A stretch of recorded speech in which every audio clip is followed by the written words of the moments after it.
fazer um mundo diferente por toda parte, em cada olhar. Realizar seu sonho mais bonito, espalhando pelo ar alegria e paz. Vem sentir a vida convidando a cada instante a ser feliz. Notar então que é sempre possível romper com a escuridão do medo e da dor. Bem-aventurado pelo simples fato de estar transformando seu caminho pra melhor, e a sua voz então irá cantar que está sempre a mudar, mesmo que sem perceber, descobrindo seu interior. E está sempre a mudar, mesmo que sem perceber, quem acredita no amor, dando um novo rumo para o seu viver.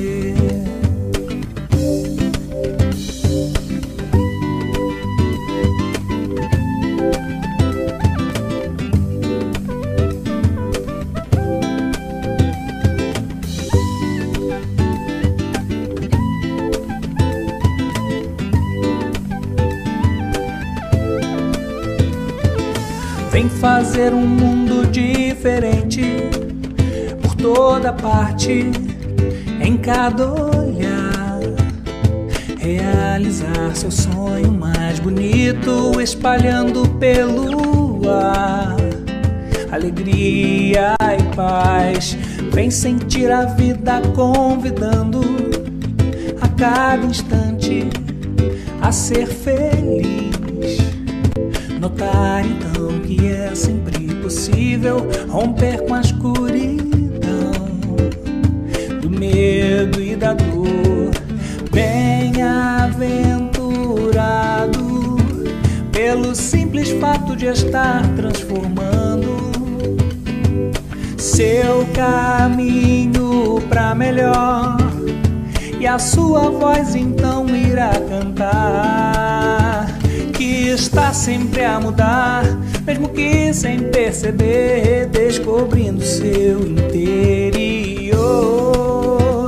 E está sempre a mudar, mesmo que sem perceber, quem acredita no amor, dando um novo rumo para o seu viver. E está sempre a mudar, mesmo que sem perceber, descobrindo seu interior. E está sempre a mudar, mesmo que sem perceber, quem acredita no amor, dando um novo rumo para o seu viver.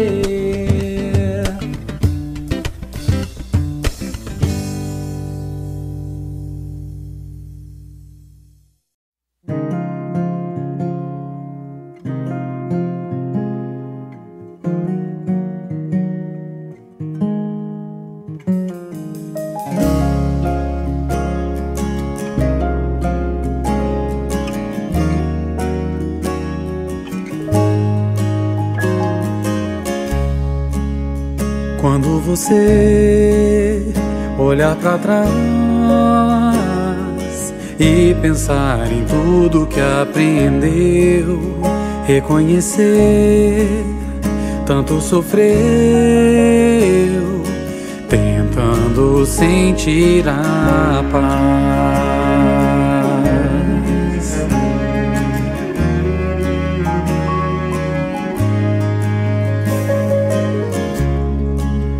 Sei que você tanto passou pra poder chegar até aqui, de tanta coisa que levou.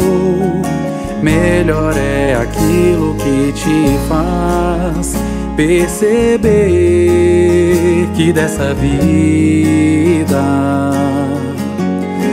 o que se constrói vem lá dentro, mora no fundo, vibra no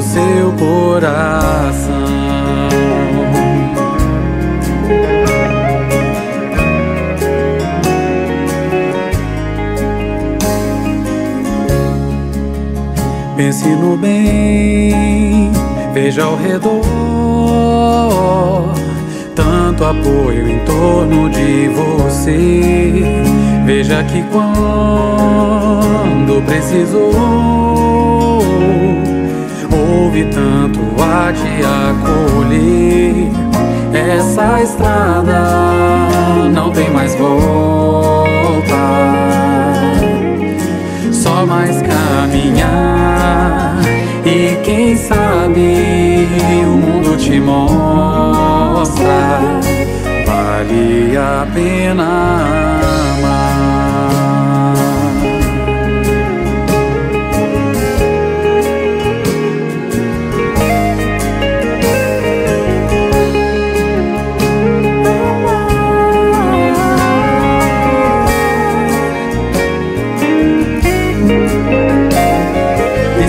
Você chorar por não poder realizar o que sonhou, é só então lembrar o bem maior já mora dentro de você, o amor. E amanhã, quando pensar em cada passo dado pra vencer, vê que aprender a caminhar é a conquista maior.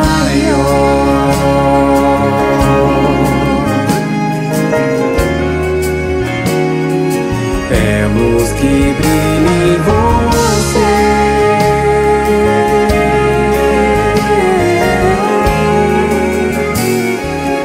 amor pulsando em você.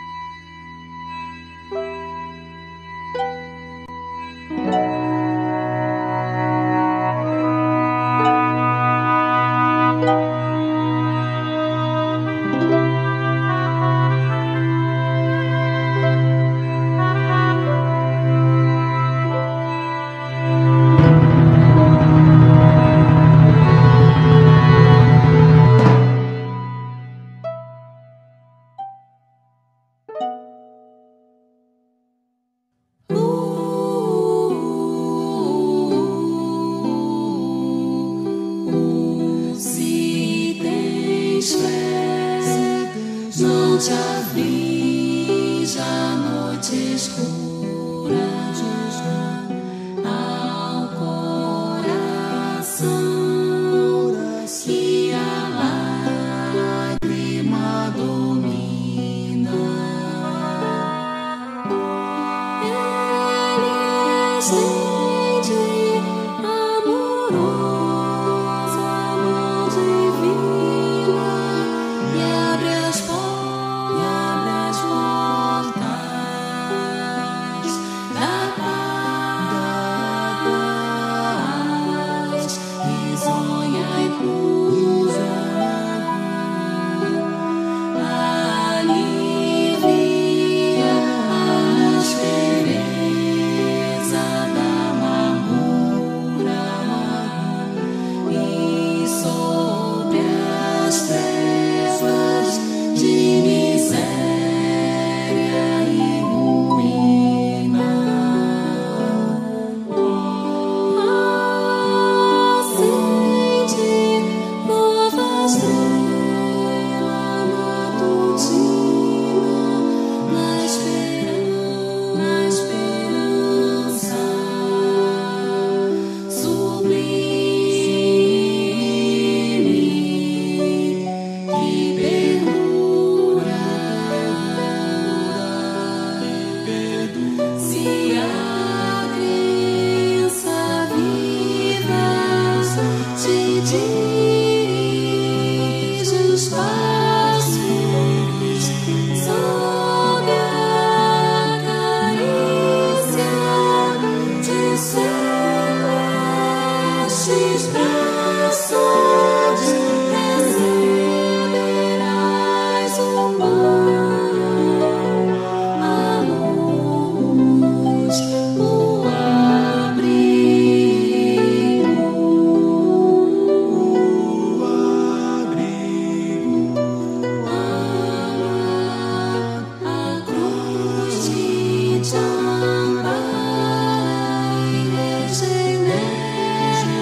Bom dia, amigos, sejam muito bem-vindos ao nosso canal do YouTube, onde sempre apresentamos as nossas reuniões públicas. Hoje, domingo, sempre às 9 horas da manhã, às quintas-feiras, às 14h30. Lembrando que já voltamos às nossas reuniões presenciais, sempre às quintas, às 14h30 também. Aproveitem, nos visitem, serão todos muito bem-vindos. E ainda às sextas-feiras, às 20 horas. Temos 2 reuniões de fluidoterapia que acontecem às terças-feiras, às 19h30 e às quartas-feiras, às 9 horas da manhã. Reuniões que são endereçadas a todos os que estão enfermos.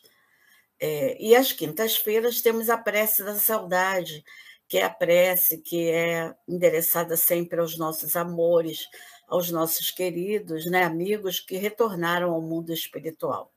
Então, que possam todos aproveitar ao máximo as reuniões, né, que são trazidas pelo nosso canal do YouTube e que possamos aprender um pouquinho mais, né, com essa doutrina tão consoladora. Lembrando que todas as vezes que nós damos o like, né, aquela mãozinha, nós estamos possibilitando ainda mais a divulgação dos nossos vídeos.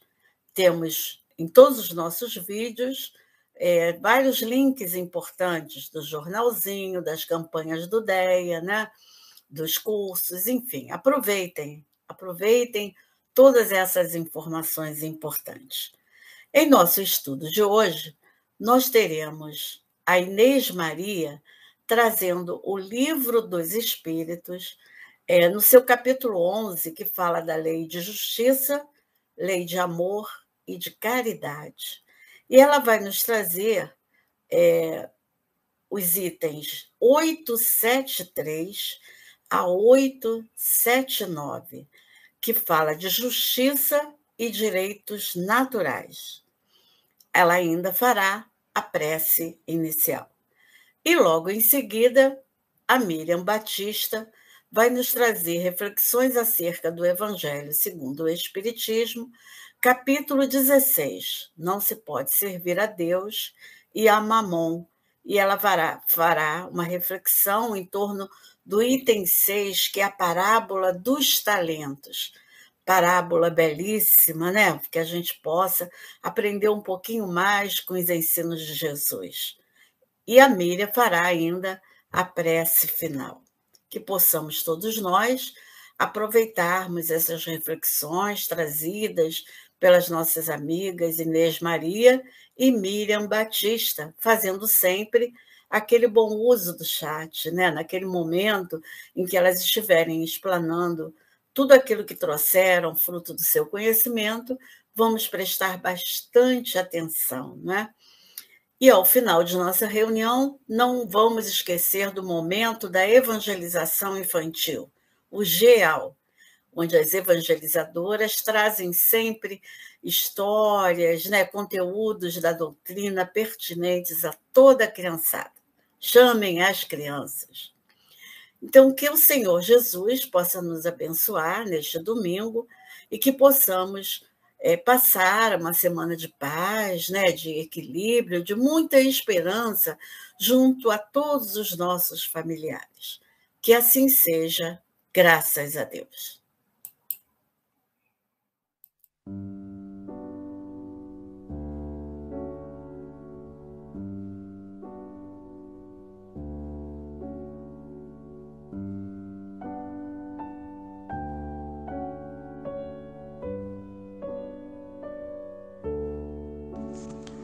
Do livro Ceifa de Luz, de Francisco Cândido Xavier, pelo Espírito Emmanuel. Aflição e tranquilidade. Bem-aventurados os que choram. Jesus, Mateus, capítulo 5, versículo 5. Bem-aventurados os que choram, disse-nos o Senhor. Contudo, é importante lembrar que, se existe aflição gerando tranquilidade, há muita tranquilidade, gerando aflição. No limiar do berço, pede a alma dificuldades e chagas, amargores e cicatrizes. Entretanto, recapitulando de novo as próprias experiências no plano físico, torna a concha obscura do egoísmo e da vaidade, enquistando-se na mentira e na delinquência. Aprendiz recusando a lição, ou doente abominando o remédio. Em quase todas as circunstâncias, o homem persegue a fuga que lhe adiará indefinidamente as realizações planejadas. É por isso que na escola da luta vulgar vemos tantas criaturas em trincheiras de ouro, cavando abismos de insânia e flagelação, nos quais se despenham, além do campo material, e tantas inteligências primorosas engodadas na auréola fugaz do poder humano, erguendo para si próprias masmorras de pranto e envilecimento, que as esperam inflexíveis, transposto o limite traçado na morte. E é ainda por essa razão que vemos tantos lares fugindo à bênção do trabalho e do sacrifício, à feição de oásis sedutores de imaginária alegria, para se converterem amanhã em cubículos de desespero e desilusão, aprisionando os descuidados companheiros que os povoam em teias de loucura e desequilíbrio na vida espiritual. Valoriza a aflição de hoje, aprendendo com ela a crescer para o bem, que nos burila para a união com Deus, porque o Mestre, que te propões a escutar e seguir, ao invés de facilidades no imediatismo da terra, preferiu, para ensinar-nos a verdadeira ascensão, a humildade da manjedoura, o imposto constante do serviço aos necessitados, a incompreensão dos contemporâneos, a indiferença dos corações mais queridos e o supremo testemunho do amor em plena cruz da morte.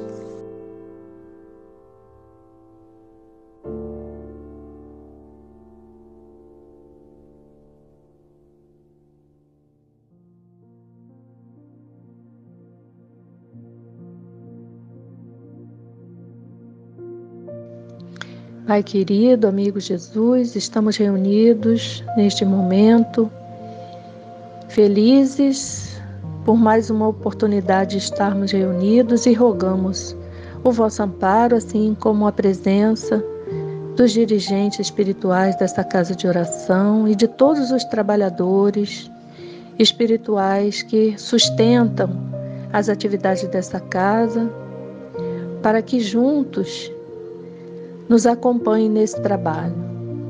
Pedimos a iluminação para que, Senhor, possamos aprender que as lições que serão trazidas pelos nossos amigos através da espiritualidade amiga e dos estudos deixados por Jesus, nosso guia e modelo. Que os nossos corações estejam em sintonia com as nossas mentes e que possamos vibrar, Senhor, no amor e na paz, para que essas vibrações possam chegar a todos os nossos irmãos em humanidade, encarnados e desencarnados.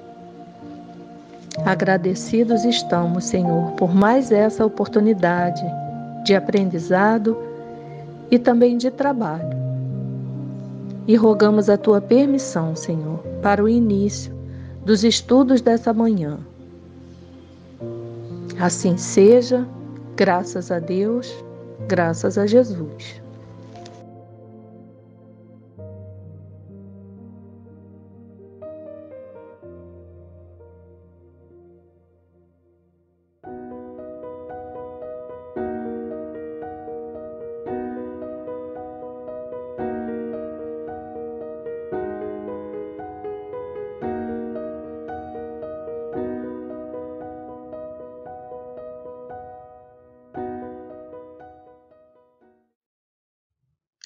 Olá, irmãos, bom dia a todos. Me chamo Inês Maria, sou uma trabalhadora do Centro Espírita Miguel e hoje traremos aqui o Livro dos Espíritos, na sua parte terceira, no capítulo 11º, e falaremos sobre os itens 873 a 879 e trata-se do tema Justiça e Direitos Naturais. Então, para iniciarmos, vamos ver a definição de justiça segundo o dicionário. Trata-se de virtude moral que inspira o respeito pelos direitos de cada pessoa e a atribuição do que é devido a cada um, equidade. Então, aqui nós sabemos que precisamos das leis humanas para assegurar os nossos direitos, para ordenar a conduta moral e ética dos indivíduos em sociedade. Então, cada grupo social debate e decide o que deve ser normatizado e como isso se dará. Então, justiça é a conformidade com o direito, e direito é aquilo que é justo, reto e conforme com a lei. E enquanto a lei divina ou natural, o Livro dos Espíritos vai dizer para a gente que é a lei de Deus única e verdadeira para a felicidade do homem, pois lhe indica o que fazer ou deixar de fazer. Ela é eterna e imutável como o próprio Deus. Então, essa lei de Deus está agindo sobre todo o universo e é a expressão máxima da justiça, já que alcança tudo e a todos. Vejamos na questão 873. O sentimento da justiça está na natureza ou é resultado das ideias adquiridas? E está de tal modo na natureza que vos revoltais à simples ideia de uma injustiça. Então, nós temos essa sensibilidade de perceber algo injusto, né? O progresso moral desenvolve esse sentimento, mas não o dá. Deus o pôs no coração do homem. Então, tem uma ideia no coração do homem e, à medida que ele avança no seu progresso moral, isso vai ficando mais nítido, mais claro e ele vai percebendo essa justiça, porque desenvolve aquele sentimento do bem e do mal. Frequentemente, em homens simples e incultos, apresentam noções mais exatas da justiça do que os que possuem grande cabedal de saber. Isso também é verificado, visto que os simples não são tão apegados à questão da matéria. Então, eles não têm aquele sentimento de burlar nenhuma lei, né? Porque ele vê simplesmente com justiça as coisas que o cercam.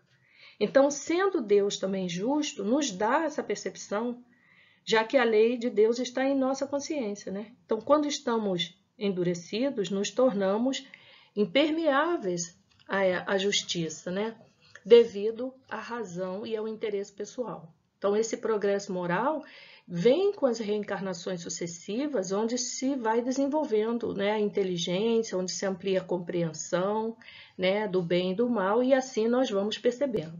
Então, moral é a regra do bem proceder, de distinguir o bem e o mal, e funda-se na observância da lei de Deus. Então, à medida que despertamos para a vida racional e moral, aumentamos o sentimento de justiça em nós e para com os nossos irmãos. Na 874, Kardec pergunta, sendo a justiça uma lei da natureza, como se explica que os homens a entendem de modos tão diferentes, considerando injusto o que a outros parece injusto? E os espíritos dizem, é porque a esse sentimento se misturam paixões que o alteram, como sucede a maior parte dos outros sentimentos naturais, fazendo que os homens vejam as coisas por um prisma falso. E aí nós estamos falando da questão do interesse pessoal, né? Então, cada um entende sob o seu ponto de vista, mas as paixões humanas enfraquecem o sentimento de justiça, e aí surge o egoísmo. Na 875, Kardec pergunta, como se pode definir a justiça? E os espíritos nos dizem, a justiça consiste em cada um respeitar os direitos dos demais. Olha que resposta simples, né? Então, trata-se aqui de se respeitar os direitos alheios para sermos justos. E quais são esses direitos? Quem os estabelece? Vamos, então, ver a seguir. Na 875A, Kardec diz, que é o que determina esses direitos? E os espíritos vão responder duas coisas, a lei humana e a lei natural. Tendo os homens formulado leis apropriadas a seus costumes e caracteres, elas estabeleceram direitos mutáveis com o progresso das luzes, né? E nem sempre, pois, é acorde com a justiça de direito que os homens prescrevem. Ademais, esse direito regula apenas algumas relações sociais, quando é certo que na vida particular há uma imensidade de atos unicamente da alçada do tribunal da consciência. Então, a lei humana ela é necessária para mostrar a lei natural da justiça. Os homens modificam suas leis às medidas que compreendem a si próprios. A lei natural é igual para todos os mundos e em todas as épocas. E as leis humanas são imperfeitas devido às imperfeições dos homens. Elas são de acordo com os costumes de um povo e variam conforme o seu progresso moral. Então, nós temos diversas leis controvérsias ainda no mundo, né? Questão da escravidão, questão da pena de morte, da legalização do aborto, da eutanásia. Temos países que negam direitos às mulheres de trabalhar, de estudar. Temos leis que regulam casamento infantil, isso é, crianças com adultos. Há países em que adolescentes grávidas não podem frequentar a escola e por aí vai, né? Mas aos poucos nós vamos percebendo os nossos equívocos e vamos também sendo mais fraternos uns com os outros. Então começamos a criar leis que defendem questões de determinadas populações e até leis ambientais, que muito tempo atrás a gente não pensava nisso. Nós dizimávamos os nossos irmãos menores, né, para comércio, para alimento, mas sem nenhuma reflexão. Mas de um tempo para cá nós vimos refletindo sobre isso e existem muitos organismos sociais defensores da natureza, que na verdade é defender a nossa própria vida, né? Então, à medida que vamos avançando, vamos melhorando a nossa compreensão e vamos modificando a nossa lei. Na 876, Kardec diz, posto de parte o direito que a lei humana consagra, qual a base da justiça segundo a lei natural? E aí traz-se uma fala do Cristo. Disse o Cristo: queira cada um para os outros o que quereria para si mesmo. No coração do homem imprimiu Deus a regra da verdadeira justiça, fazendo que cada um despeje ser respeitados seus direitos. Na incerteza de como deva proceder com seu semelhante em dada circunstância, trate o homem de saber como quereria que com ele procedesse em circunstância idêntica. Guia mais seguro do que a própria consciência não lhe podia Deus haver dado. Então, aqui explica claramente que esse germe da justiça trazemos, já que somos centelhas divinas. E cabe a gente desenvolver isso através das nossas virtudes, através de melhorar o nosso moral e a nossa inteligência. Então, todos são iguais perante a Deus, que nos criou simples e ignorantes, destinados à perfeição. E o mecanismo da reencarnação nos permite chegarmos a essa perfeição. Nessas idas e vindas, vamos amealhando conhecimento e moralidade e assim vamos despertando. Então, quando usamos de injustiça para com o próximo, é que ela existiu primeiro dentro de nós. E quando desejamos o bem para o próximo, estamos exercitando a lei de amor. Né? Finalmente, quando respeitamos o direito do próximo e vice-versa, não será mais necessária as leis humanas, apenas a lei natural, que é a base, né? Como diz aqui, para que as leis humanas se estabeleçam mais justas. Kardec vem trazer uma nota importante. Efetivamente, o critério da verdadeira justiça está em querer para cada um, para os outros, o que para si mesmo quereria. E em todos os tempos, sob o império de todas as crenças, sempre o homem se esforçou para que prevalecesse o seu direito pessoal. Então, sempre o homem teve esse traço também de egoísmo, né? De ser superior ao outro, de querer o que o outro tem ou mais do que o outro. Porém, a sublimidade da religião cristã está em que ela tomou o direito pessoal por base do direito do próximo. Então, Cristo veio trazer que nós devêssemos nos amar uns aos outros, né? Então, fazendo o outro aquilo que desejamos para nós, nós já estamos exercitando essa lei de amor. Então, devemos sempre lembrar do nosso auto-melhoramento. E é por isso que Santo Agostinho traz aquela questão lá do Livro dos Espíritos, 9:19, sobre o conhecimento de si mesmo. É importante que cada um se analise e veja se está sendo justo consigo e com o seu semelhante a cada dia, para que assim também possa melhorar. Na 877, os espíritos vão responder à questão de Kardec, da necessidade que o homem tem de viver em sociedade. Nasce-lhe obrigações especiais? E os espíritos dizem certo. E a primeira de todas é a de respeitar os direitos de seus semelhantes. Aquele que respeitar esses direitos procederá sempre com justiça. No vosso mundo, porque a maioria dos homens não pratica a lei de justiça, cada um usa de represálias.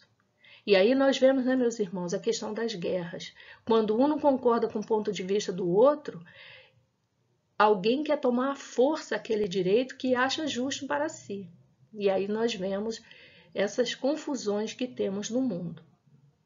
Então, essa é a causa da perturbação e da confusão em que vivem as sociedades humanas. A vida social outorga direitos e impõe deveres recíprocos. Então, é um para lá e um para cá. E por aí vai. Então, para vivermos em grupos, nós criamos muitas obrigações que se tornam também nossos deveres para manter a vida e o respeito uns com os outros. Porque a vida social cede direitos e nos mostra nossos deveres ante a sociedade, que deve ser fraterna. Quanto mais evoluídos, mais equânimes. E um dia a lei de justiça será transformada em lei de amor, porque aí compreenderemos que o outro é igual a nós. Na 878, Kardec pergunta, podendo o homem enganar-se quanto à extensão do seu direito, que é o que lhe fará conhecer o limite desse direito? E aí os espíritos respondem simplesmente, o limite do direito que com relação a si mesmo reconhecer ao seu semelhante em idênticas circunstâncias e reciprocamente. Quer dizer, nós temos o mesmo direito que o outro. Então, para reconhecer o limite do seu direito, basta se colocar no lugar do outro e sentir as suas limitações. Onde termina o seu direito, começa exatamente o seu dever para com o outro. Então, os limites foram feitos por causa do nosso egoísmo e do nosso orgulho, que vão causar desarmonia em toda parte. Então, esse limite é essencial da fala, do proceder, do existir como um todo, dos benefícios que a sociedade nos impõe, desde que pensamos no bem comum. E essa é a ideia. Na 878A, Kardec pergunta, mas se cada um atribuir a si mesmo direitos iguais aos de seu semelhante, que virá a ser da subordinação aos superiores? Não será isso a anarquia de todos os poderes? E os Espíritos dizem, os direitos naturais são os mesmos para todos os homens, porque são eternos. Porque esses direitos derivam lá da lei natural, né? Os que o homem estabeleceu perecem com as suas instituições, como já dissemos, né? Toda vez que compreendemos algo melhor, modificamos a lei, né? Ademais, cada um sente bem a sua força ou a sua fraqueza e saberá sempre ter uma certa deferência para os que o mereçam por suas virtudes e sabedoria. Claro, nós estamos em graus diferentes de inteligência e moralidade e sempre haverá homens com condições melhores para direcionar as nações e etc, né? Nos seus devidos papéis. E todos passarão por todos os lugares, porque a lei de Deus é justa, não é mesmo? E quando a gente se acha subordinado a um outro em um cargo, nós devemos agir com naturalidade quanto a isso, porque não detemos aquele conhecimento para estarmos em determinados cargos. Então, é importante acentuar isso para os que se julgam superiores, conheçam seus deveres a fim de merecer essas deferências. Isso é, aquela superioridade de cargo não quer dizer uma superioridade moral. No entanto, eles têm um compromisso enorme em relação aos outros, e é por isso que fala de deveres. Porque justiça trata-se de ser justo, tanto para com os outros, quanto na ocupação de seus papéis. E os Espíritos vão dizer que a subordinação não se achará comprometida quando a autoridade for deferida à sabedoria. Então, precisamos ter sabedoria nos papéis que ocupamos para não sermos o quê? Injustos, para não entendermos que estamos num cargo e podemos espezinhar quem está sob nossa coordenação, sob nossa direção, né? Isso não seria justo, não é mesmo? Então, para que a gente possa compreender bem isso, numa sociedade justa, todos desfrutam de oportunidades iguais de progresso.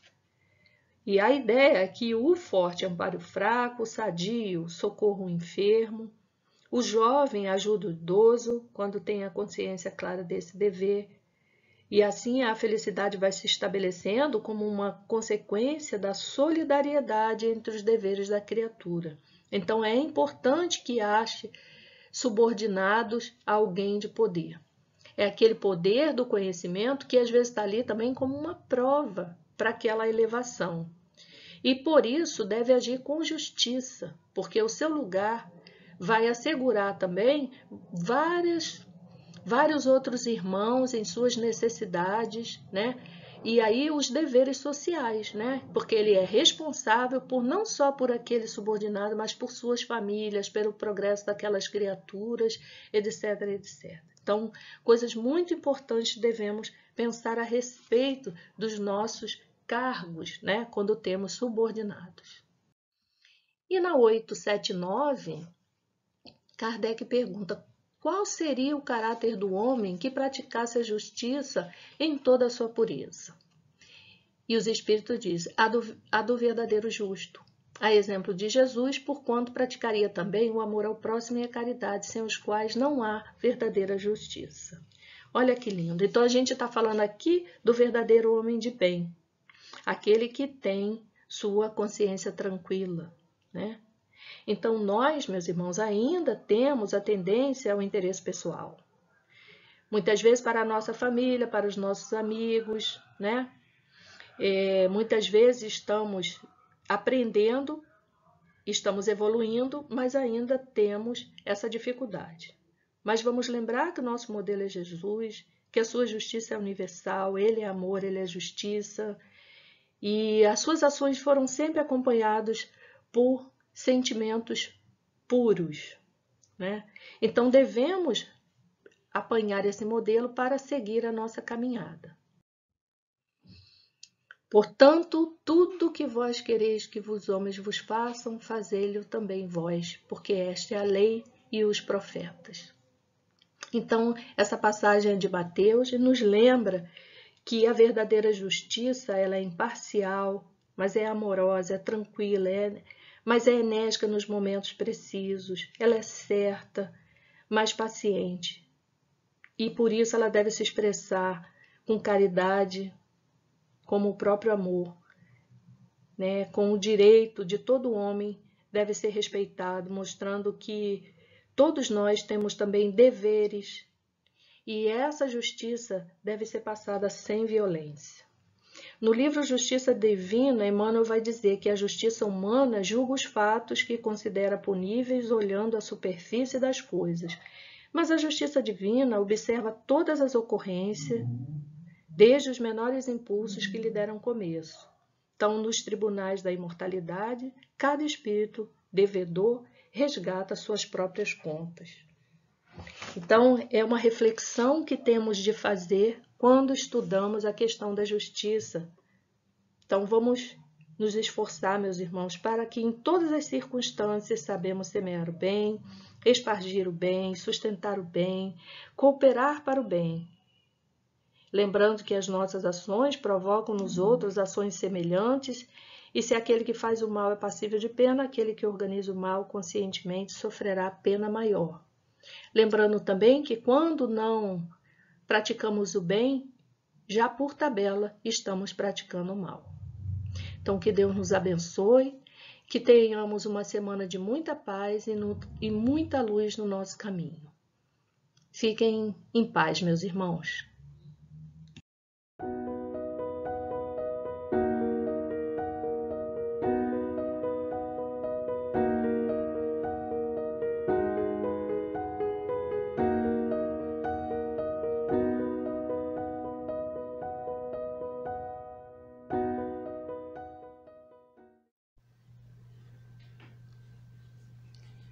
Bom dia, gente amiga.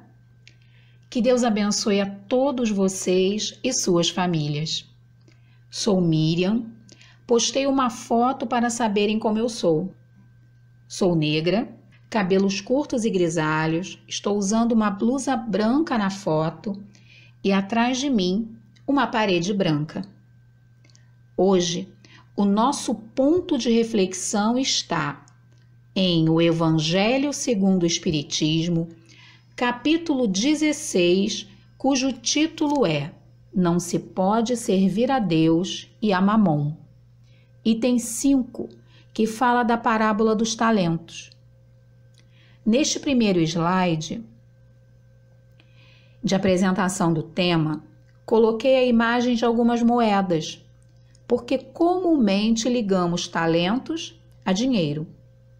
Mas na época na qual a parábola foi contada, talento era uma unidade de medida e haviam duas, de 30 quilos e de 60 quilos. Vamos para o próximo slide. Este segundo slide traz a imagem de Jesus e seus discípulos sentados. Os discípulos estão prestando bastante atenção em Jesus, que está ensinando alguma coisa para eles, como sempre fazia, por sinal. Antes de contar a parábola, vamos refletir no porquê de Jesus ensinar por parábolas. Parábolas são histórias que apresentam um fundo moral e utilizam as situações locais da vida das pessoas para fazerem sentido.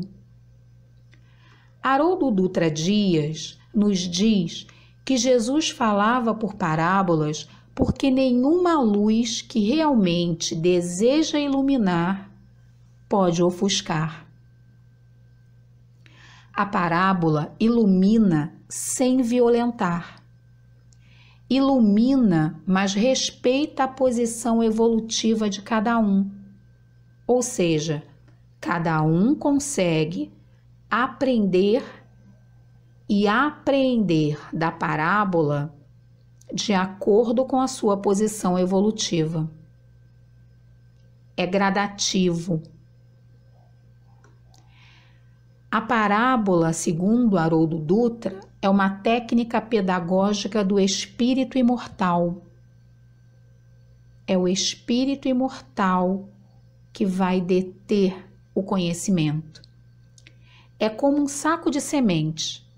Você pode até contar as sementes, mas ninguém é capaz de prever quantos frutos darão, pois as parábolas do Cristo foram feitas para frutificarem. E Haroldo Dutra nos traz uma passagem de Emmanuel no livro A Caminho da Luz, e a partir dela conclui que quando Jesus profere uma parábola, ele está condensando bilhões de anos de evolução espiritual. Porque Emmanuel nos conta neste livro que desde a formação do nosso orbe, o Cristo vem presidindo a evolução planetária. E desde este tempo, ele já era um Cristo. Cada parábola nos traz uma quantidade imensa de ensinamentos que, com certeza, não conseguiremos abarcar neste nosso tempo de exposição hoje. Quanto mais nos detemos em uma parábola, mais aprendemos com ela. Por isso, eu recomendo que busquem esta parábola e se beneficiem mais com os ensinamentos que ela contém. Vamos então agora ouvir a parábola.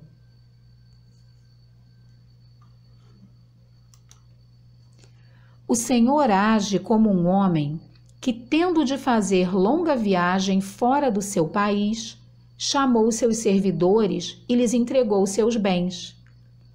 Depois de dar 5 talentos a um, 2 a outro e 1 a outro, a cada um segundo a sua capacidade, partiu imediatamente. Então, o que recebeu 5 talentos foi-se, negociou com aquele dinheiro e ganhou 5 outros.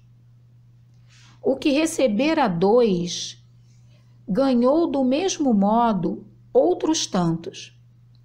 Mas o que apenas recebera 1, cavou um buraco na terra e aí escondeu o dinheiro de seu amo.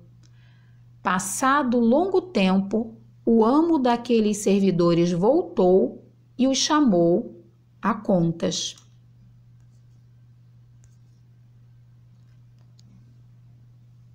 Veio o que recebera 5 talentos e lhe apresentou outros 5, dizendo: Senhor, entregaste-me 5 talentos, aqui estão, além desses, mais 5 que ganhei. Respondeu-lhe o amo: servidor bom e fiel, pois que fostes fiel em pouca coisa, confiar-te-ei muitas outras. Compartilha da alegria do teu senhor. O que recebera 2 talentos, apresentou-se a seu turno e lhe disse: Senhor, entregaste-me 2 talentos. Aqui estão. Além desses, 2 outros que ganhei. O amo lhe respondeu: bom e fiel servidor, pois que foste fiel em pouca coisa, confiar-te-ei muitas outras. Compartilha da alegria do teu senhor.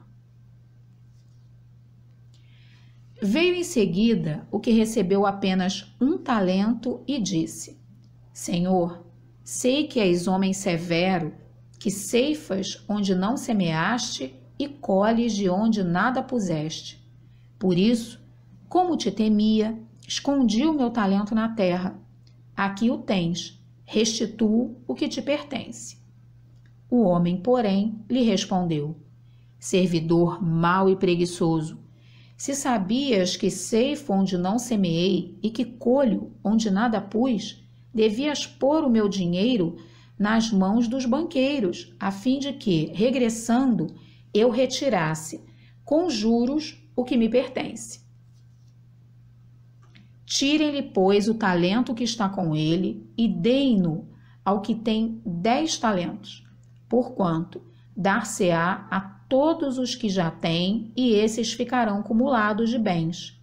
Quanto àquele que nada tem, tirar-se-lhe-á mesmo que pareça ter, e seja esse servidor inútil lançado nas trevas exteriores, onde haverá prantos e ranger de dentes.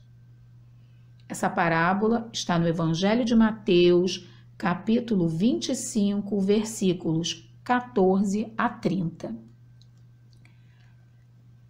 Esse slide, que traz a parte final da parábola, contém uma imagem que mostra os 3 servos e uma mão, que é a mão do patrão deles, com algumas moedas. E agora vamos comentar um pouco a parábola.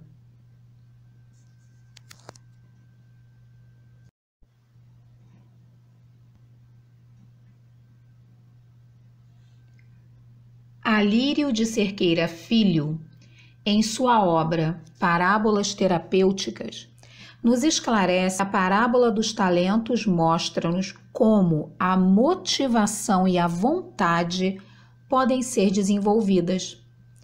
Este slide nos mostra os elementos da parábola. O Senhor simboliza Deus. Os 3 servos simbolizam toda a humanidade, que abriga pessoas diligentes e pessoas negligentes. Os servos que receberam 5 e 2 talentos simbolizam as pessoas diligentes, responsáveis de proceder correto. O servo que recebeu 1 talento simboliza as pessoas negligentes, sem responsabilidade de proceder incorreto.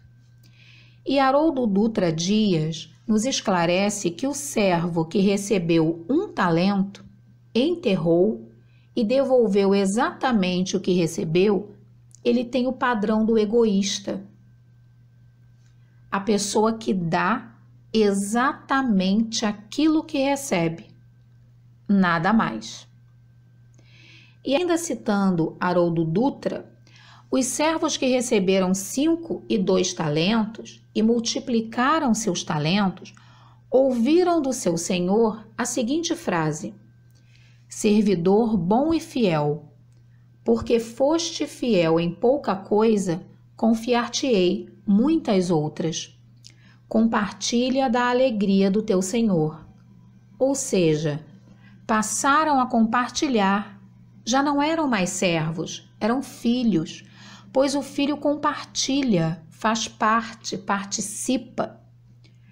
A lógica do amor de Deus é a lógica da abundância, da multiplicação, amar sem medidas, ajudar sem ver a quem e sem limites, auxiliar na medida das próprias forças.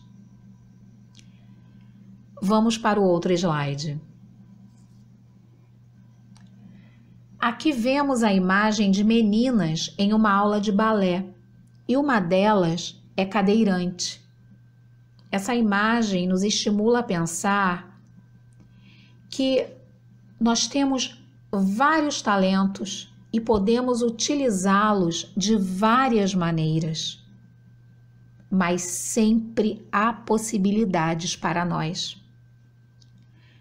A vida nos coloca um conjunto de talentos para administrar, de acordo com a nossa capacidade.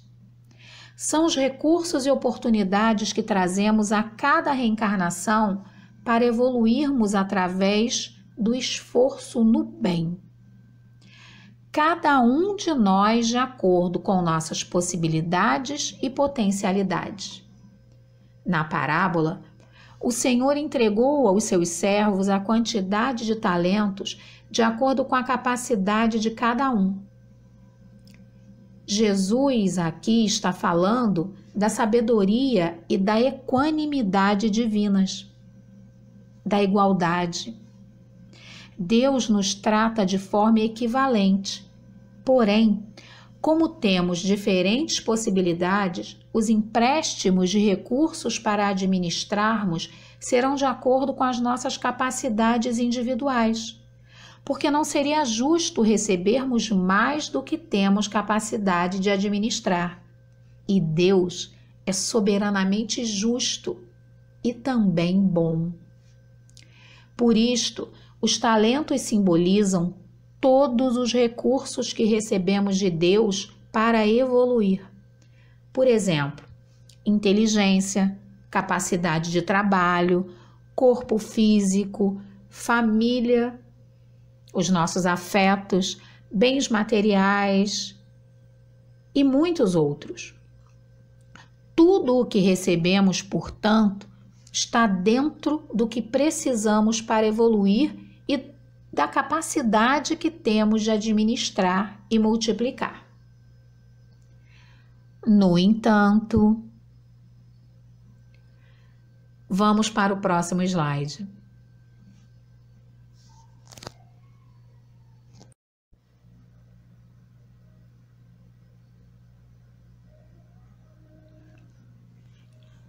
Este slide traz a imagem de um homem com as mãos nos bolsos.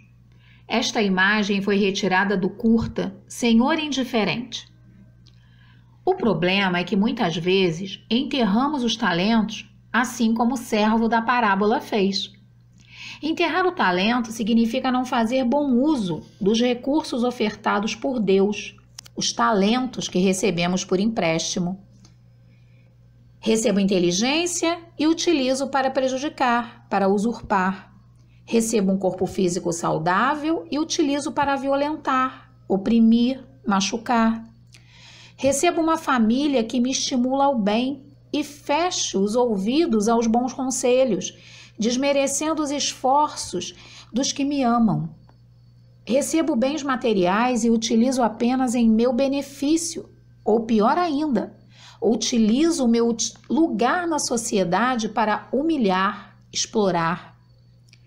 Ao final da parábola, o Senhor ordena que o servo que enterrou seu talento, a quem ele chama de servidor inútil, seja lançado nas trevas exteriores, onde haverá prantos e ranger de dentes, e que seu único talento lhe seja retirado e dado ao que tem 10 talentos.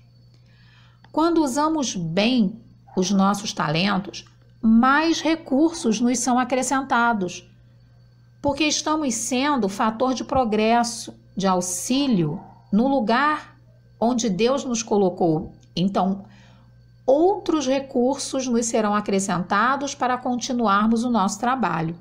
Por outro lado, quando abusamos de nossos talentos ou usamos mal, os recursos nos são retirados, a fim de que aprendamos a valorizá-los, ou mesmo para que não nos comprometamos mais com a lei.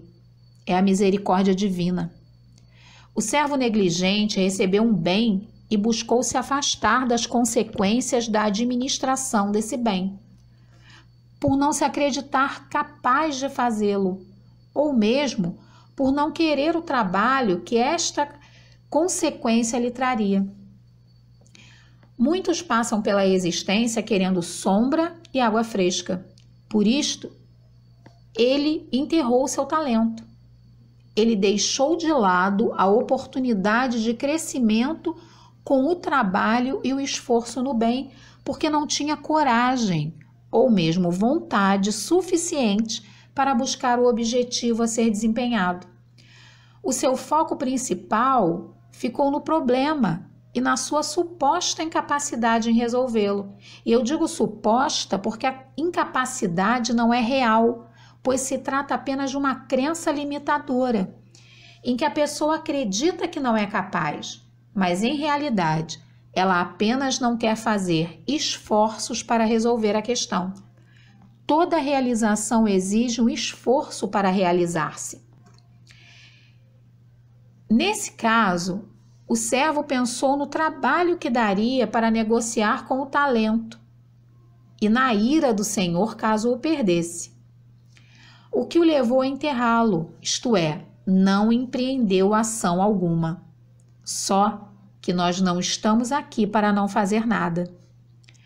No Livro dos Espíritos, questão 642, Kardec perguntou: para agradar a Deus e assegurar a sua posição futura, bastará que o homem não pratique o mal? E os espíritos responderam: não. Cumpre-lhe fazer o bem no limite de suas forças, porquanto responderá por todo o mal que haja resultado de não haver praticado o bem. Todas as vezes que não realizamos as tarefas no bem que nos cabem diante da vida, multiplicando os talentos que recebemos, sendo úteis, entraremos em sofrimento por causa dessa negligência. A acomodação, a inércia, acabará gerando incômodos, que é o pranto e o ranger de dentes, a todos nós.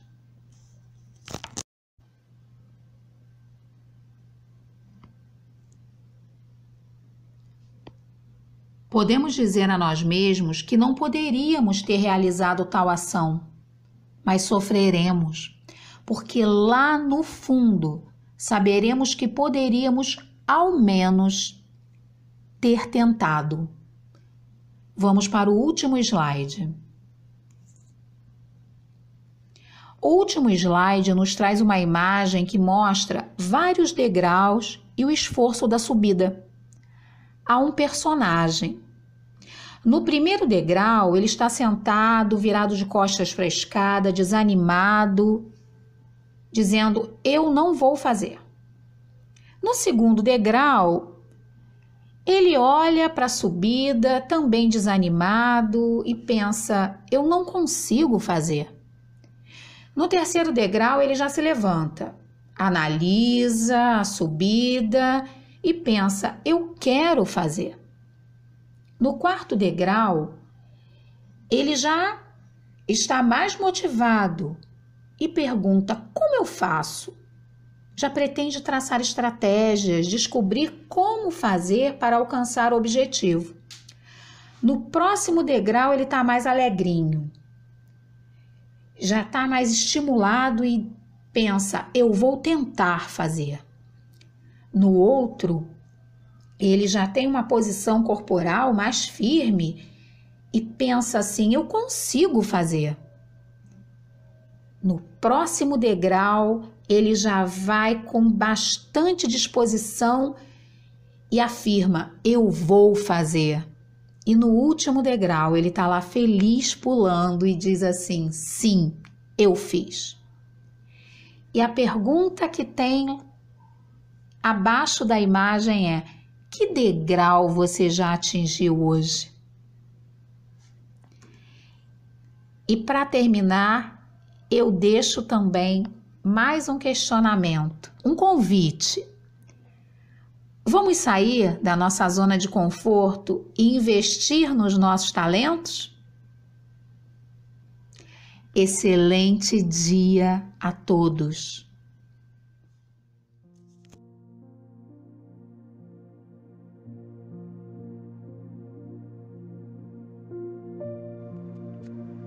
Pai de bondade e misericórdia, te agradecemos por mais uma oportunidade de reflexões, unidos de corações e mentes, no firme propósito de compreendermos mais para agirmos melhor.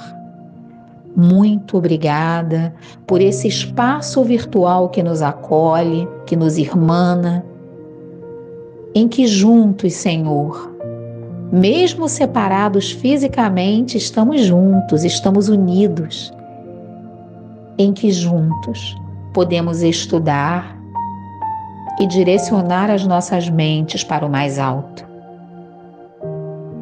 E nesta prece também te pedimos, Senhor, por nossa jornada evolutiva, pelos companheiros que conosco caminham, por este nosso planeta, a nossa casa comum. Envolve-o em luz, Pai de bondade. E que cada ser humano que neste momento carece de ajuda, de auxílio, seja físico, espiritual, que possa recebê-lo. Sabemos que sempre o melhor se faz, porque somos teus filhos. Estamos, Senhor, sob a tua tutela. Que nosso coração carregue sempre a fé e a esperança em dias melhores. Muito obrigada por tudo. E assim, pedimos permissão para encerrar a nossa reunião da manhã de hoje. Muito obrigada. Que assim seja.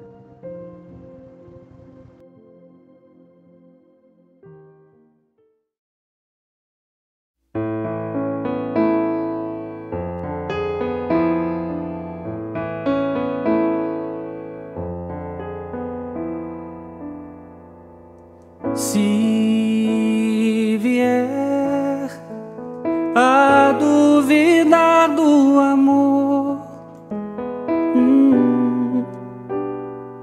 em função de dor atroz,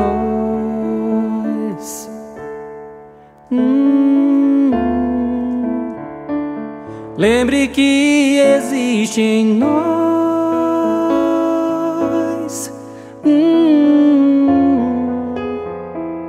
dádivas do Criador.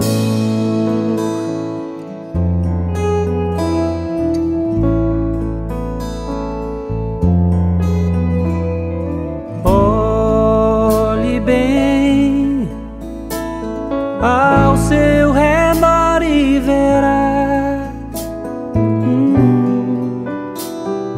sofrimento bem maior.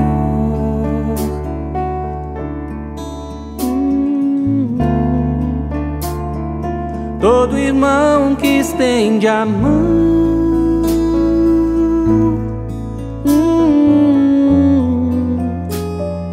é caminho para o sol. Vai, abre a janela do seu coração, contempla o ventre da manhã gerando luz,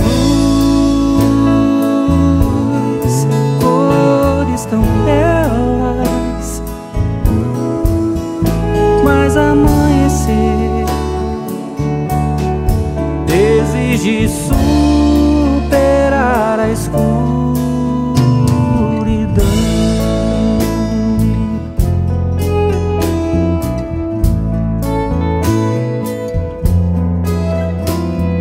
Seja feliz, tudo está no lugar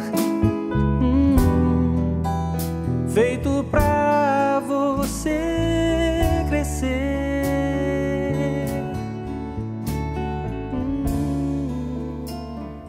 Nada que seja em vão.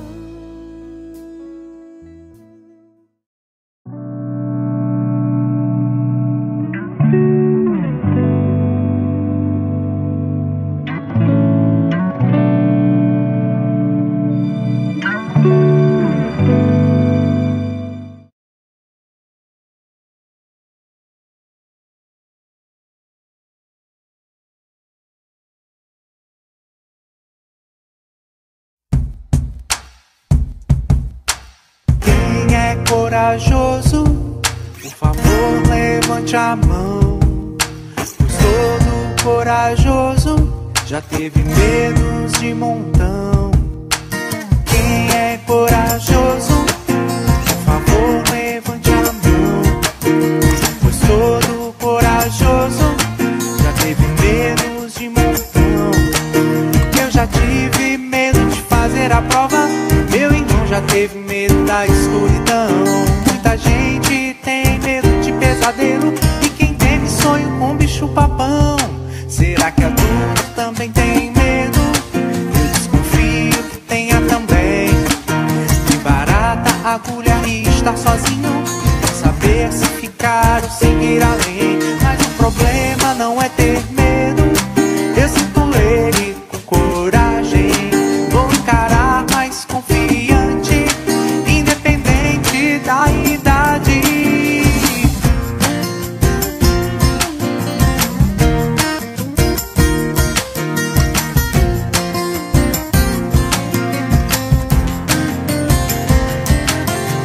Quem é corajoso, por favor, levante a mão.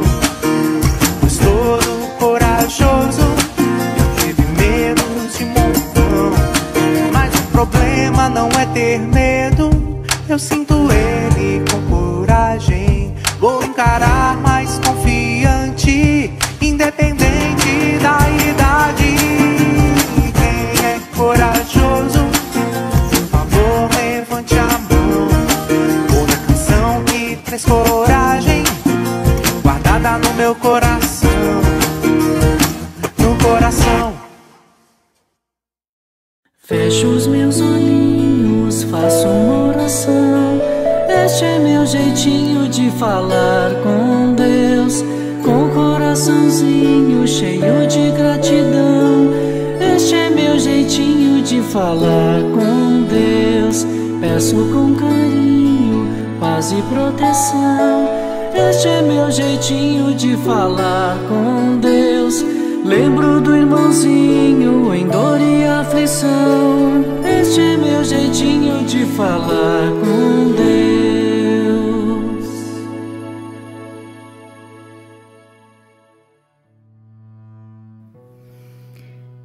É a hora da nossa evangelização e agradecemos aqui reunidos, Senhor, esse momento tão feliz, onde os nossos coraçõezinhos se unem em torno do estudo da doutrina espírita, do Evangelho, da vida de Jesus e de tantos outros ensinamentos que são tão ricos para o nosso aprendizado espiritual.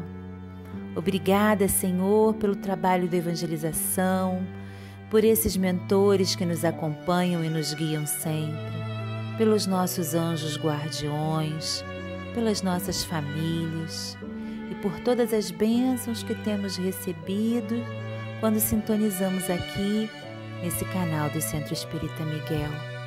Muito obrigada e graças a Deus.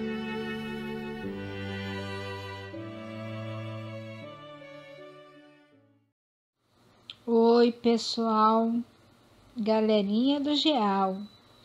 Vamos conversar hoje sobre o capítulo 19 do Evangelho segundo o Espiritismo.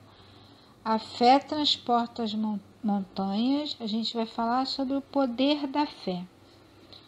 No Evangelho nos fala o seguinte: quando veio até o povo, um homem se aproximou dele, lançando-lhe de joelhos aos pés, e lhe disse: Senhor, tendes piedade do meu filho que está lunático e sofre muito, porque ele cai frequentemente no fogo e frequentemente na água.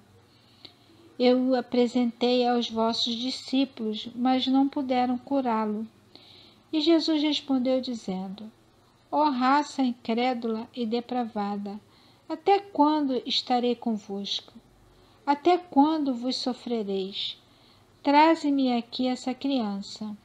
E Jesus, tendo ameaçado o demônio, ele saiu da criança, que foi curada ao mesmo instante. Então os discípulos vieram encontrar Jesus em particular e lhe disseram: Por que não podemos nós, outros, expulsar esse demônio? Jesus lhe respondeu: É por causa da vossa incredulidade, porque eu vou-lo digo em verdade. Se tivesses fé como um grão de mostarda, direi a essas montanhas: transporta-se daqui para ali, e ela se transportará, e nada vos seria impossível. Isso está em São Mateus, capítulo 18, versículo 14 a 20. A palavra fé, que vem do latim vides, significa finalidade, acreditar em algo que seja verdadeiro. A fé possui um poder que muitas das vezes nem imaginamos, o poder de transportar a montanha. A fé remove montanhas, significa as nossas dificuldades, as nossas resistências, imperfeições, limitações. Esses obstáculos podem ser superados com o exercício da fé, pois mesmo pequena é a claridade acesa do nosso coração. A pessoa que tem a fé desenvolvida confia em Deus, no seu amor, mas também em si mesmo. A fé verdadeira pode dar uma lucidez que permite que se veja uma meta que se quer alcançar e também os meios de chegar até essa meta. Aquele que possui essa fé caminha com confiança. E agora nós vamos para a nossa história para entender mais sobre o poder da fé. Olá, queridos! Vamos dar continuidade ao nosso estudo sobre o poder da fé? Eu vou contar uma história para vocês com o título O Socorro do Céu, que está no livro Uma Razão para Viver, de Richard de Simonet. E começa assim. Montado em seu cavalo, um rico fazendeiro ia para a cidade para resolver os seus negócios. Só que, de repente, ele viu ao longe na estrada, quase na curva, uma casinha muito pobre, muito simples, muito humilde. E ele nunca tinha reparado naquela casinha e ninguém por ali. Ele então resolveu dar uma passadinha por ali para verificar. Ele nunca tinha visto nada, nem ninguém ali. Quem será que morava ali? Pensou ele.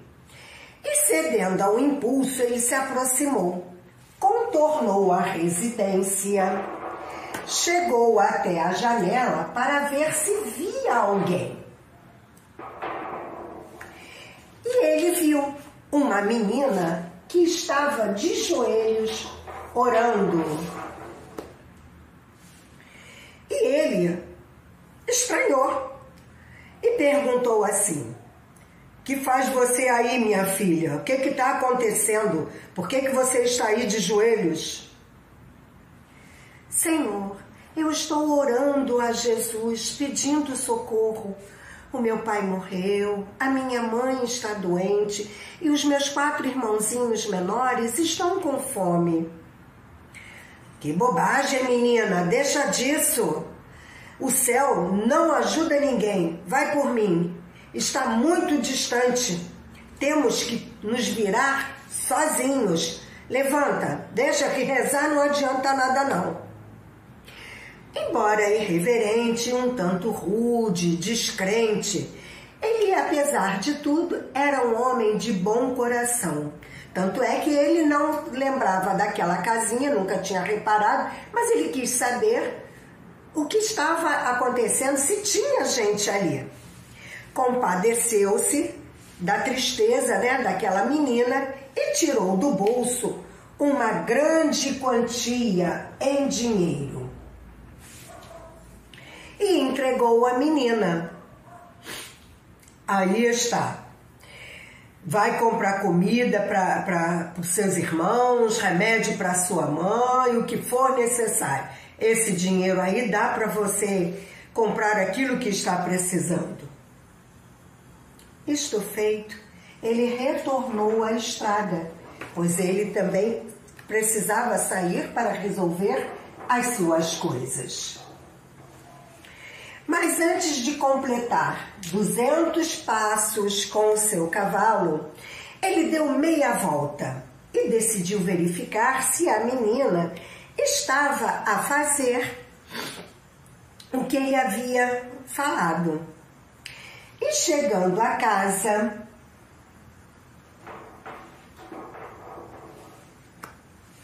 Ele saiu do seu cavalo, foi andando até a janela novamente para ver o que a menina já estava fazendo, se estava fazendo o que ele havia dito. E ela ainda estava de joelhos. Bom, ele diz assim: ora, essa menina, por que não vai fazer o que eu recomendei? Eu não lhe expliquei que não adianta pedir, que não adianta rezar? Não adianta não ficar rezando. Olha, eu te dei o dinheiro, é isso. Você rezou e não aconteceu nada.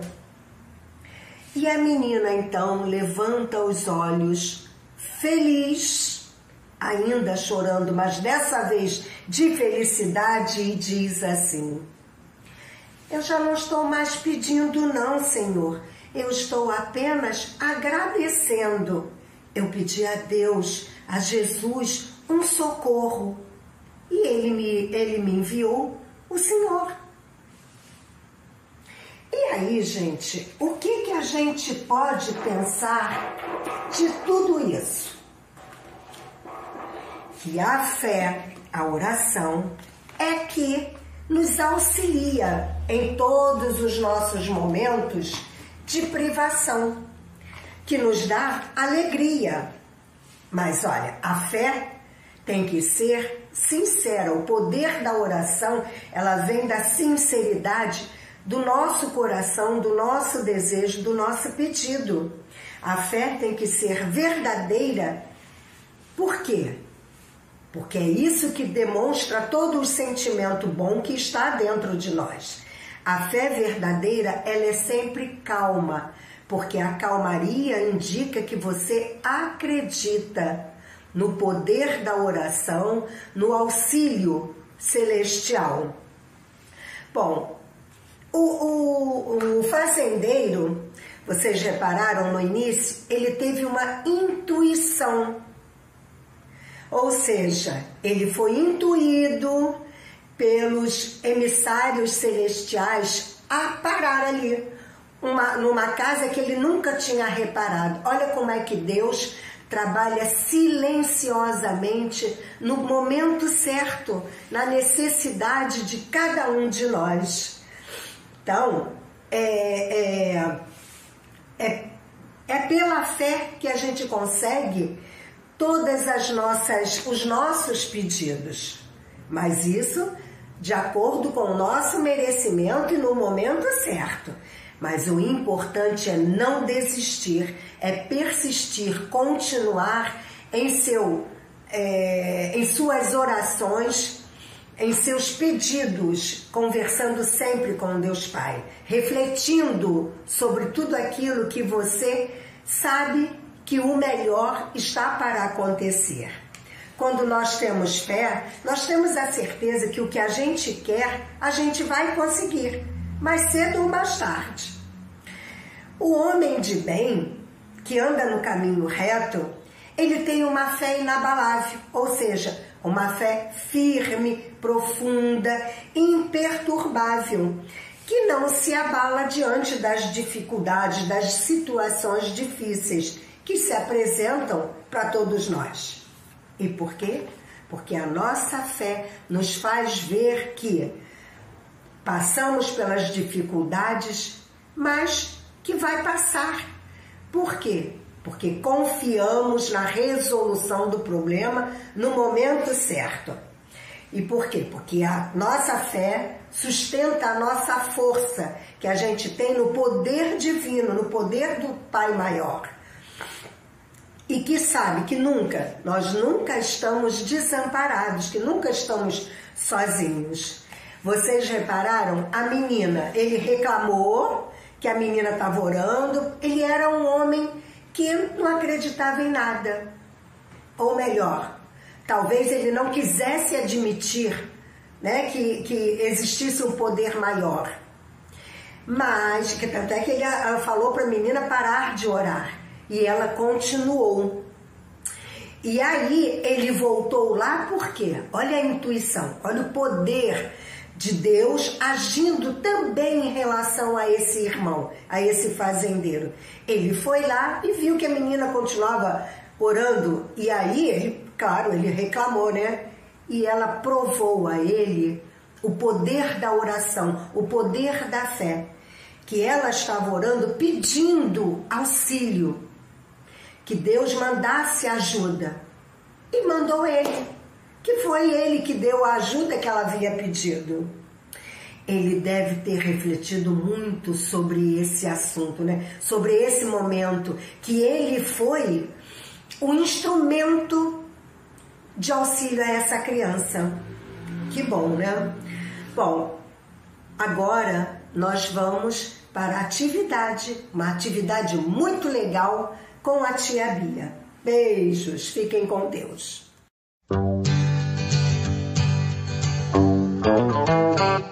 Dois sapos caíram num barril de leite, assim me contou meu tio. O lado do barril era alto e liso e o leite fundo e frio. De que adianta, disse o primeiro, não tem ninguém pra salvar a gente. Este é meu fim, adeus companheiro, e afundou o sapo lentamente. Mas o segundo não estava vencido e recusou a se entregar. Bateu as pernas, fez marola e começou a nadar. Eu vou nadando aonde a vida, a esperança eu sei. Não vai mesmo melhorar o mundo se mais um sapo morrer. Quando afundando, não se entregue, vai melhorar. Quando afundando, não se entregue, você não tem que se afogar. Quando afundando, não se entregue, vai melhorar. Quando afundando, não se entregue, você não tem que se afogar. Por mais de hora ele se debateu, até que enfim ele disse, chega! Uai, olha só, vou sair daqui. Bati o leite até virar manteiga. Portanto, se seus problemas fazem você querer berrar, se lembre do sapinho que nadou no leite até manteiga ele virar. Quando afundando, não se entregue, vai melhorar. Quando afundando, não se entregue, você não tem que se afogar. Quando afundando, não se entregue, vai melhorar. Quando afundando, não se entregue, você não tem que se afogar. Você não tem que se afogar. Você não tem que se afogar.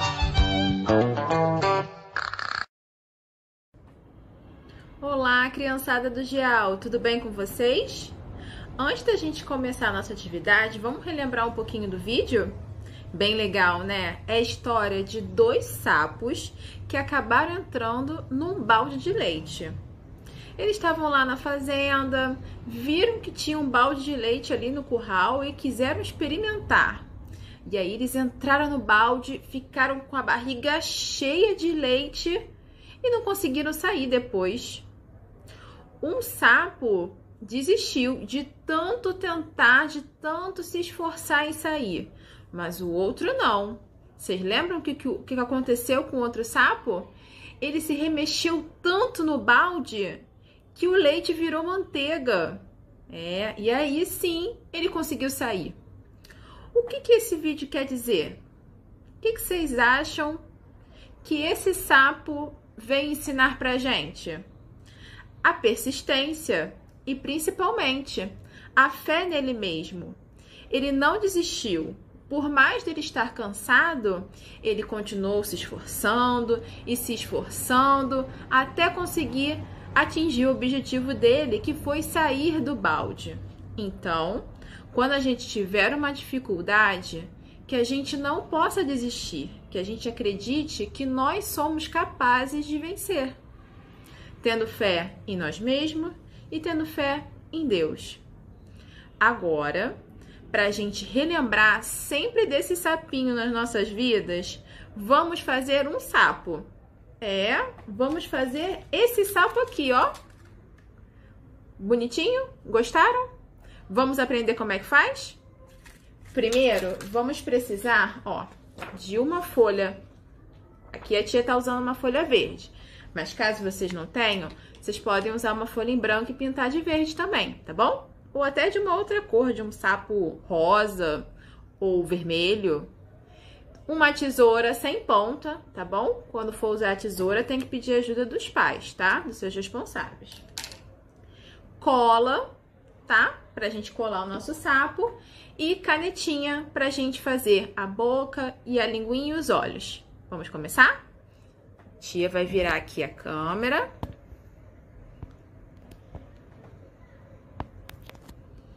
Bom, primeiro a gente vai pegar essa folha aqui e dobrar no meio e cortar, tá bom? A gente vai usar para fazer o nosso sapinho só a metade da folha. A outra metade a gente vai usar para fazer os olhinhos.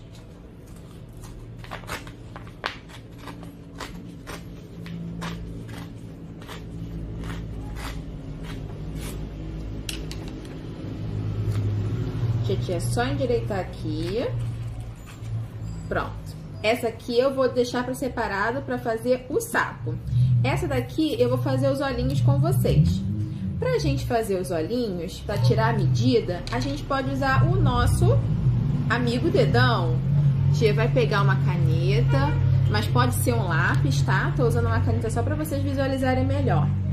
Vou botar o meu dedão aqui e vou, ó, contornar o meu dedão. Aqui, ó, dedão da tia grande. Vou fazer o outro olhinho do sapo.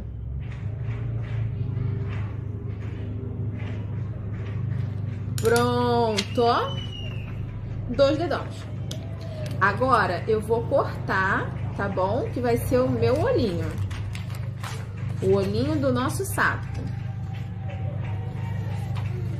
A gente pode também fazer cílios, caso a gente queira fazer uma sapa, um sapo fêmea. Ó, cortando aqui rapidinho pra gente já ir pro sapo. Agora, do outro lado, eu posso desenhar, vou dobrar, tá? Pra eu conseguir ter espaço pra colar, então ficou assim. E vou desenhar aqui o meu olhinho. O olhinho do meu sapo.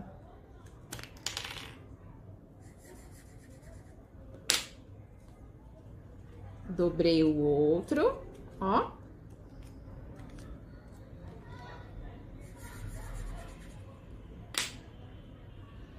Pronto. Tenho 2 olhos pro meu sapo. Agora vamos fazer o sapo. Deixando aqui separadinho. Com essa tira aqui de papel, eu vou fazer 2 cortes, 2 fitas, mas eu não vou cortar até o final. Eu vou parar mais ou menos até aqui, tá? Ó, vou pegar aqui, cortar uma tira e vou mais ou menos quase até o final da folha. Aqui. Depois eu vou fazer a outra tira.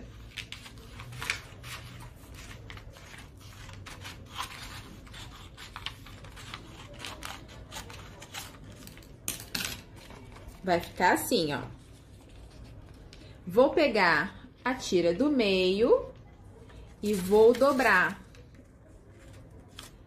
até ficar um pedacinho pra fora. Ó.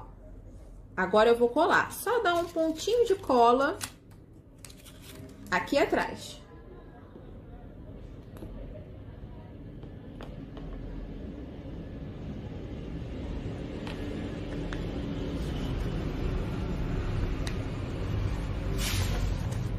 Vou repetir o mesmo processo com as fitas, tá bom? Vou dobrar e vou deixar também um espacinho, que vai ser o pé do meu sapo.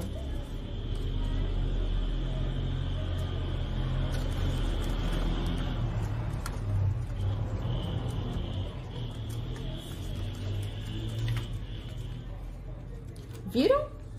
Agora eu vou fazer com o último.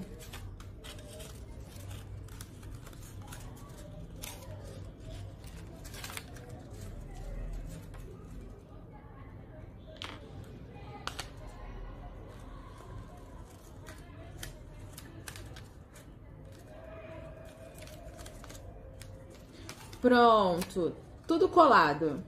Agora eu vou colar os meus olhinhos.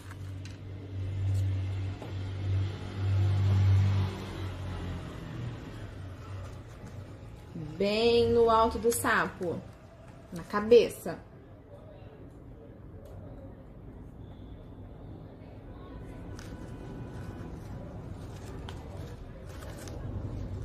Pronto, agora meu sapo já tem os olhos.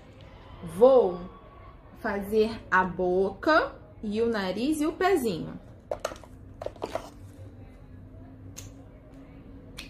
Ó, o nariz, a tia vai fazer 2 risquinhos. A boca bem grandona, dando o maior sorrisão. E agora eu vou fazer as patinhas do sapo.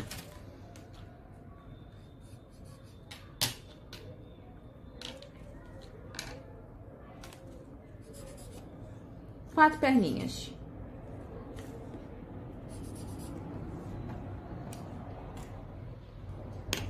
Vou fazer uma linha.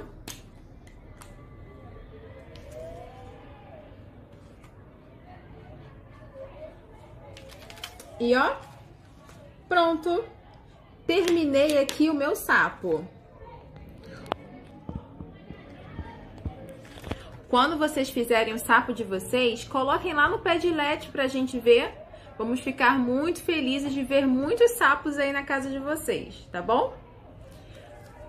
E toda vez que vocês olharem para esse sapo, vocês lembrem da história dos 2 sapos no balde, que a gente nunca pode perder a fé em Deus e a fé em nós mesmos, que nós somos capazes, tá bom? Agora vamos ficar com a prece final. Um beijo e até o próximo estudo.